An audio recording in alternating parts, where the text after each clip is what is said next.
ગુજરાતભરની નગરપાલિકાઓને વહીવટી મંજૂરી આપવાની સત્તા મર્યાદામાં 50% વધારો કરતી સરકાર.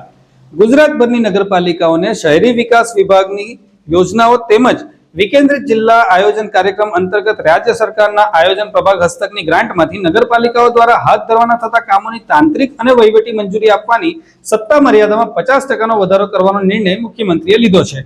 વડાપ્રધાન મોદીએ ગુજરાતના મુખ્યમંત્રી તરીકેના કાર્યકાળમાં 2005માં શહેરી વિકાસ વર્ષ ઉજવણીથી આયોજનબદ્ધ શહેરી વિકાસનો પાયો નાખ્યો હતો.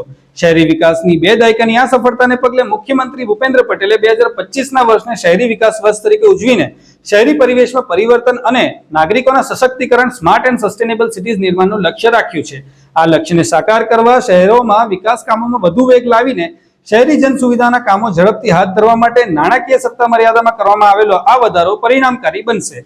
મુખ્યમંત્રીએ આ હેતુસર અ વર્ગની પાલિકાઓના વિકાસના કામો માટે નગરપાલિકા કક્ષા સમિતિ દ્વારા તાંત્રિક અને વહીવટી મંજૂરી આપવાની હાલની નાણાકીય મર્યાદા જે 50 લાખ છે અને 20 લાખ વધારીને 70 લાખ કરી છે.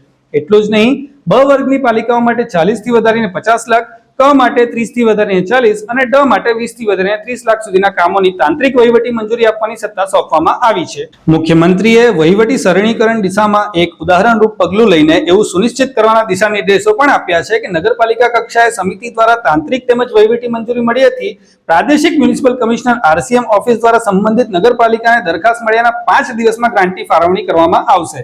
એટલું જ નહીં, આવી ગ્રાન્ટની 2 હપ્તામાં 100% ફાળવણી કરાશે. આના પરિણામે નગરપાલિકા વિસ્તારોમાં વિકાસના કામો શરૂ કરવામાં વિલંબનું નિવારણ આવશે અને ગ્રાન્ટનો મહત્તમ સદુપયોગ પણ થશે.